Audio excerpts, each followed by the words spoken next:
Sonder, ang biglaang pakiramdam na bawat estrangherong nadadaanan mo sa kalsada, sa jeep o kahit habang nag-i-scroll online ay may sariling buhay na kasing yaman, kasing gulo, kasing sakit at kasing lalim ng sayo.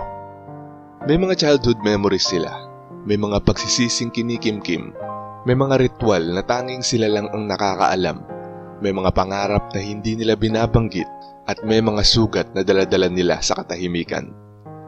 Habang ang karamihan ay hinahayaan lang na lumampas ang awareness na ito na parang alikabok, ang mga taong introvert ay likas na iniingatan ito na parang isang katotohanang matagal na nilang alam. Para sa kanila, ang sonder ay hindi lang konsepto, isa itong frequency. Ito ang ginagamit nila para mag-navigate sa mga relasyon, basahin ng mga emosyonal na enerhiya at unawain ng kilos ng iba. Hindi lang nila basta nakikita ang mga tao, nararamdaman nila ang mga ito. Bawat buntong hininga, bawat tingin, bawat katahimikan, lahat may kahulugan.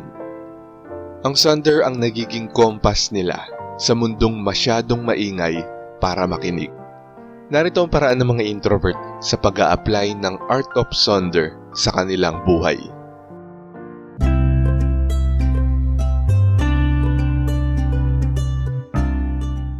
Number 1. Napapansin ng mga introvert ang kalungkutan sa likod ng pekeng ngiti.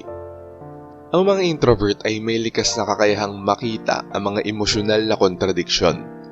Kapag may taong pilit na ngumiti, hindi lang nila tinitignan ang kurba ng labi. Tinitignan din nila ang pag-aalinlangan bago ito, ang bahagyang panginginig sa gilid, at ang mga matang hindi sumasabay sa ngiti. Para itong panunood ng taong pilit nagsusuot ng maskarang masikip. Habang ang iba ay kontento na sa panlabas na anyo, ang mga introvert ay nakakaramdam ng kirot. Parang may naririnig silang tahimik na pag-iyak. Hindi ito dahil sila ay usisero, pero ito ay dahil sensitibo sila. Hindi sila nagtatanong ng basta-basta, hindi sila nangihimasok, tahimik lang silang nakikisaksi. Nauunawaan nilang minsan para makaligtas ay kinakailangang ngumiti kahit halos bumabagsak ka na. Dahil dito, hindi karaniwan ang paraan ng pakikiramay ng mga introvert. Hindi sila biglang magtatanong ng anong problema, lalo na kung may ibang mga tao. Hindi ka nila isasalang sa spotlight. Sa halip, uupo lang sila sa tabi mo. Magbibigay ng makahulugang tingin o tatanungin ka kung nakakain ka na. Ang kabaitan nila ay hindi performative. Ito ay tahimik na presensya. At sa mundong puno ng ingay, ang ganong katahimikan ang tunay na ginhawa. Tinatandaan ng mga introvert ang mga ganitong sandali. Naaalala nila ang ngiting pinilit kahit wasak ka na sa loob. Bit-bit nila ito, hindi para husgahan, kundi para pahalagahan.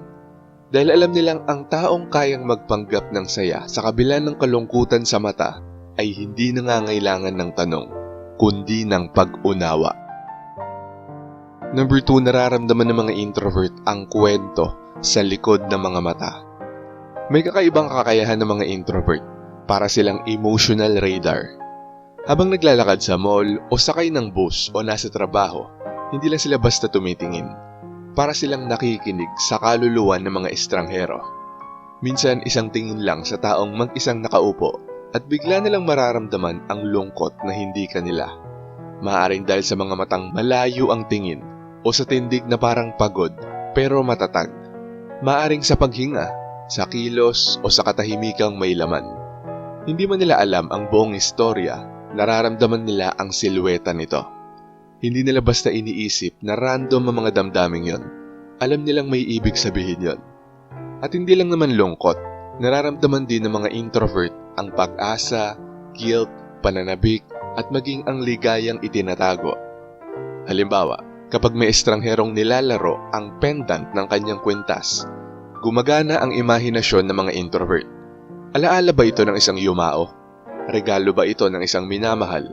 Hindi nila tinatanong, pero sa loob nila, bumubuo sila ng mga emosyonal na larawan.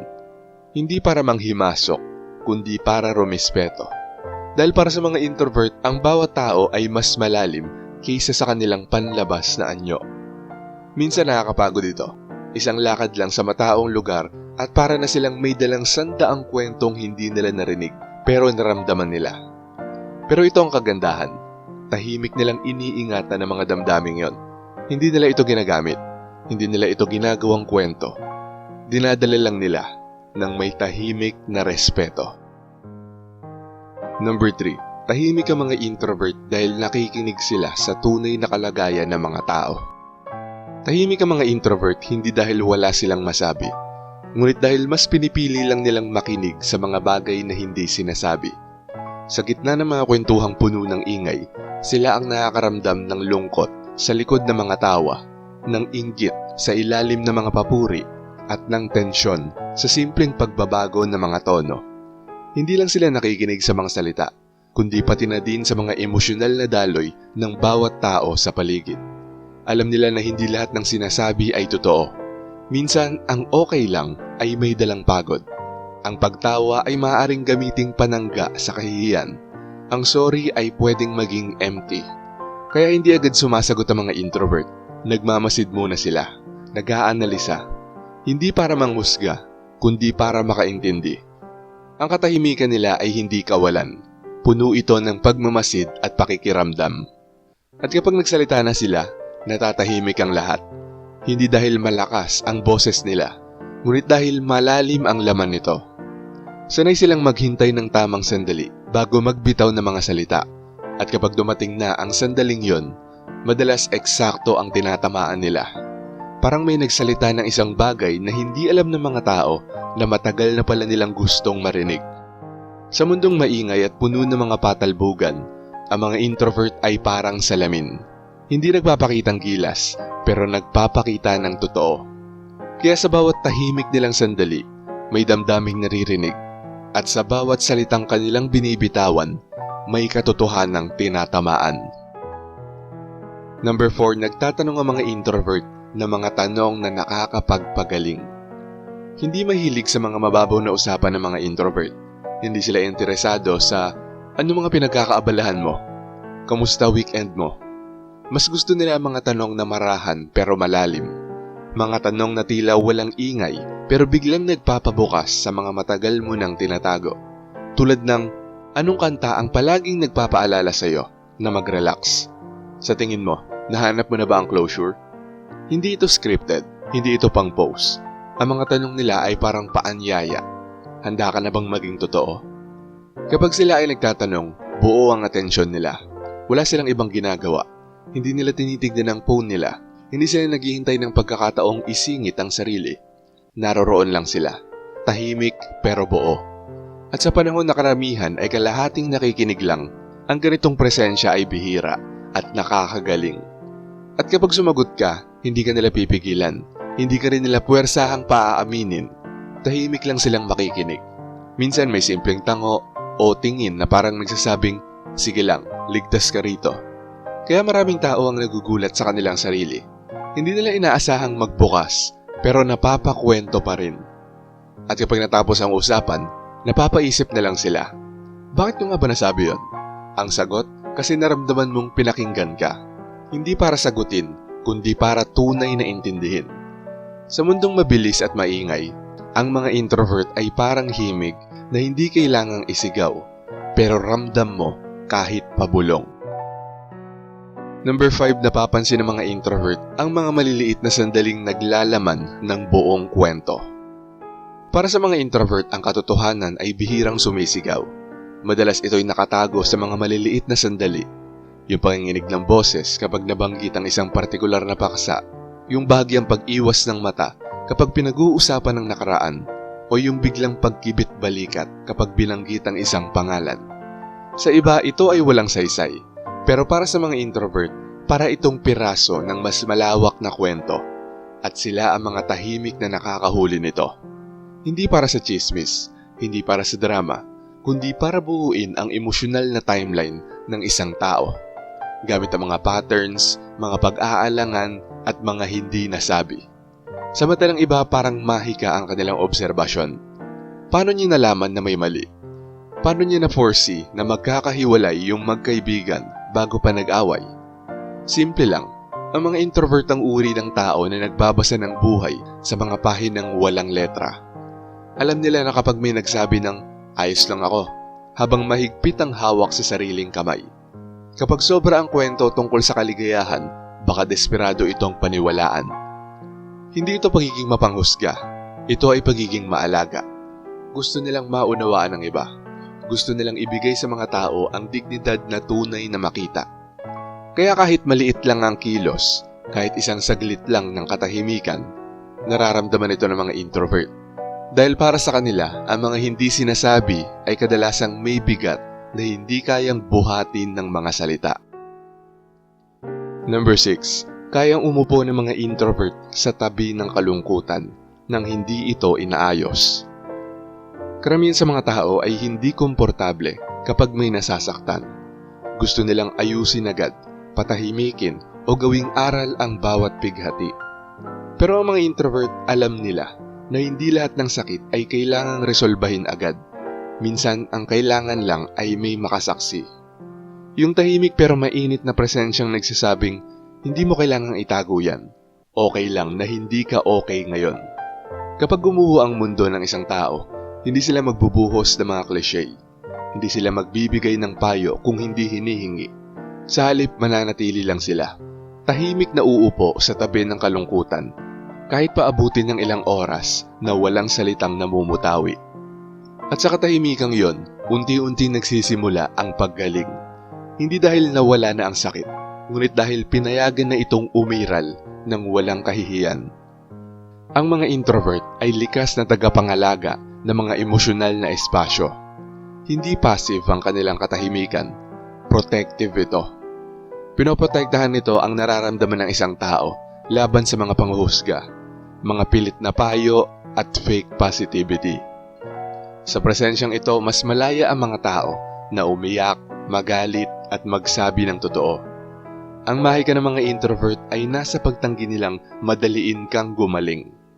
Alam nila kung gaano kasakit ang sabihing, move on na, kahit hindi ka pa handa. Kaya hindi nila ginagawa yon sa iba. Ang iniaalok nila ay isang bihirang regalo, ang presensya na walang pressure. At sa mundong palaging nagmamadali, ang ganitong klase ng presensya ay tila biyaya. Number 7, na i-experience ng mga introvert ang empathy na parang full body event. Para sa mga introvert, ang empatiya ay hindi lang basta naririnig. Nararamdaman ito sa kalamnan, sa dibdib, sa buong sistema. Hindi lang nila nauunawaan ang nararamdaman mo. Kinakarga din nila ito. Bumibigat ang kanilang balikat, tumitigil ang mga hakbang nila, at kahit tapos na ang usapan, gising pa rin sila sa gabi. Iniisip ang iniwan mong bigat. Yung tinig mo na nanginginig ay naging alon sa loob nila.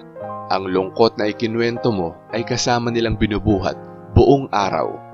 At ang mga salitang hindi mo nasabi ay naiiwan sa alaala nila na para bang sarili nilang kwento. Ito ay ang kanilang pinagsamang burden at biyaya. Ang mga introvert ay parang mga emotional sponge.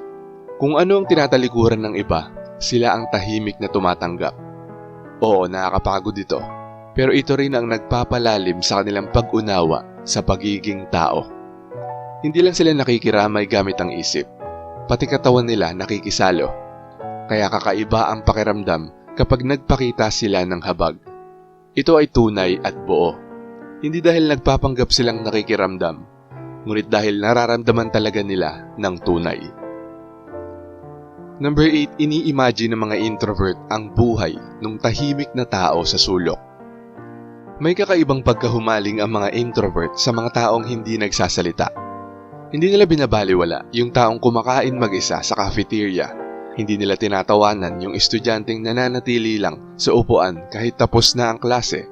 At hindi nila basta nilalagpasan yung musikerong pagod na ang mga mata habang tumutugtog sa kalye. Sa halip, pinagmamasdan nila, hindi para husgahan, kundi para unawain. Habang ang karamihan ay agad lumilipat ng atensyon sa mas maingay, mas kaakit-akit o sa mga mas palaban, ang mga introvert ay nananatili ang tingin sa mga nasa sulok. Hindi dahil may balak silang lapitan ito, kundi dahil nag-uumpisa ng gumalaw ang kanilang isipan. Ano kaya ang kwento niya?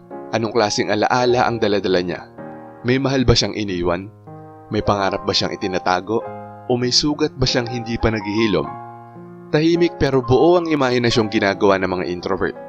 Isa itong emosyonal na talambuhay na binubuo mula sa postura, sa paraan ng pagyuko, at sa klase ng pananahimik ng isang tao. Hindi ito haka-haka para sa drama. Ito ay isang anyo ng respeto. Isang paniniwalang may lalim ka kahit hindi ka nagsasalita. Nararamdaman kong may mundo kang dala. At ang pinakakaiba ay hindi kailangang makuha ng taong yon ang pansin ng lahat para maging mahalaga sa paningin ng mga introvert. Sa katunayan, mas naaakit ang mga introvert sa mga hindi naghahanap ng spotlight. Dahil sa mundo nila, ang hindi sinasadyang misteryo ay mas totoo kaysa sa sinasadya mong ipakita. Ang ganitong klase ng pagtanaw na tahimik, malalim at hindi mapanghimasok ay isa sa pinakabihirang uri ng pakikiramay. Para sa mga introvert, ang matanong ang sarili kung sino ka kahit hindi ka nila kilala ay isang uri ng pagmamahal. Isa itong bulong ng damdamin na nagsasabing, naniniwala akong may saysay ka kahit hindi ka pa kinikilala ng mundo. Number 9. Bihirang mang-interrupt ang mga introvert dahil alam nilang bawat isa ay may tahimik na digmaang nilalabanan. Para sa mga introvert, hindi lang simpleng kawalan ng manners ang pag-i-interrupt sa usapan. Para sa kanila, ang pag-i-interrupt ay parang paglapastangan sa isang tahimik na digmaang hindi nila nakikita. Nauunawaan nilang kapag may taong nagsasalita, baka yon ay bunga ng matinding lakas ng loob, baka binasag nito ang pader ng takot, hiya o emosyonal na sugat upang makapagsalita lang. Kaya ang mga introvert ay marunong maghintay. Hindi sila nagmamadaling magsalita o magbigay ng opinyon. Pinapakinggan nila, hindi lang ang mga salita, kundi pati na ang mga paghinto. Yung katahimikan sa pagitan ng bawat pangungusap, naroon ang tunay na damdamin. At dahil doon binibigyan nila ng emosyonal na espasyo ang kausap, isang uri ng paghinga, upang kusang mabuo ang mensahe ng walang puwersa, walang pilit, walang takot. Alam nilang bawat isa ay may pasan, at kung puputulin mo ang salita ng isang tao, puputulin mo rin ang laban na hindi mo man lang nauunawaan. Kaya ang mga introvert ay hindi lang basta nagpapahalaga sa katahimikan. Pinoprotektahan din nila ito. Para sa iba, para sa mga kwentong pilit lumilitaw sa gitna ng bigat ng nararamdaman. Para sa mga damdaming hindi handang isigaw, pero handang pakinggan ng tahimik na puso. At number 10, bit-bit na mga introvert ang mga kwentong hindi kanila, pero tinuturing itong sagrado. Ang mga introvert ay para bang mga naglalakad na vault ng emosyonal na katotohanan. Hindi nila hinihingi pero kusa itong binibigay sa kanila.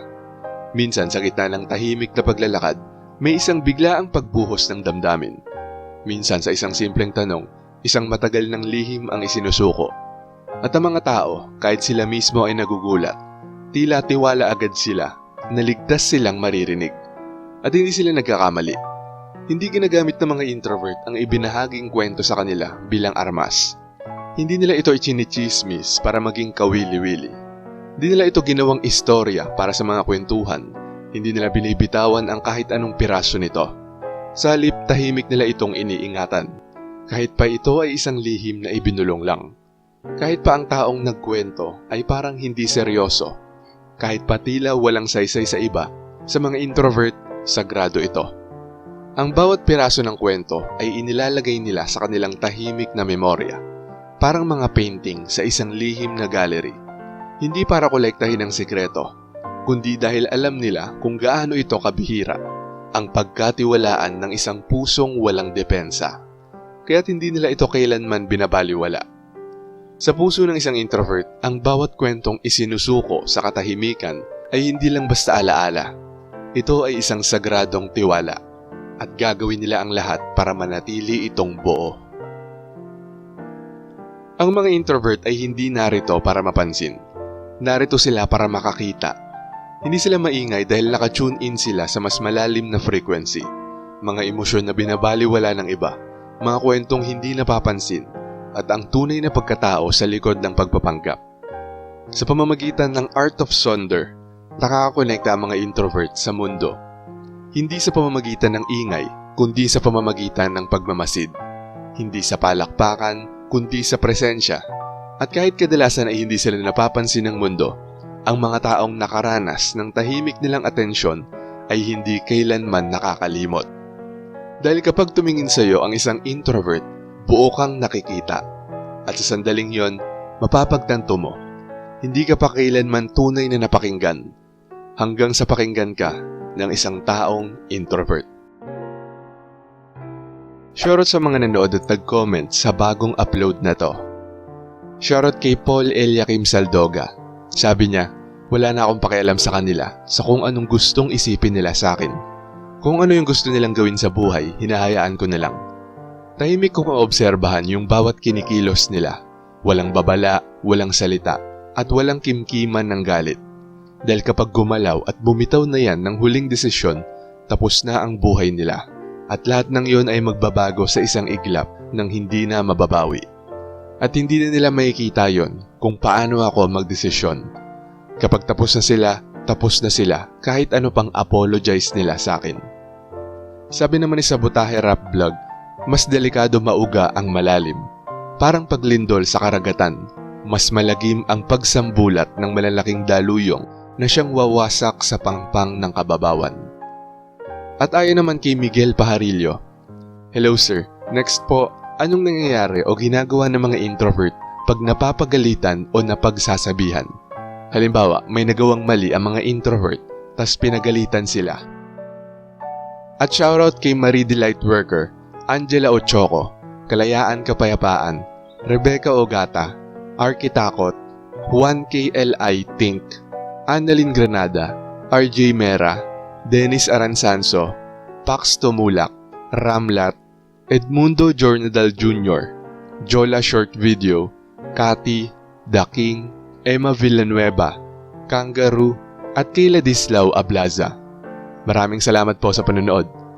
Kung gusto nyo ding ma-shoutout, mabati o mabasa ang comment nyo, mag-comment lang sa latest video dito sa channel na to at pipili kami doon ng mga i-shoutout at babasahin para sa susunod na upload. Kung nagustuhan mo ang video na to, huwag kalimutang mag-like, i-share to sa iba at mag-subscribe na kung hindi ka pa nakaka-subscribe. Maraming salamat at see you next time. Alam mo ba na nagiging mas matatag ang mga introvert pag napapahiya sila sa harap ng mga tao? Panoorin mo sa video na to.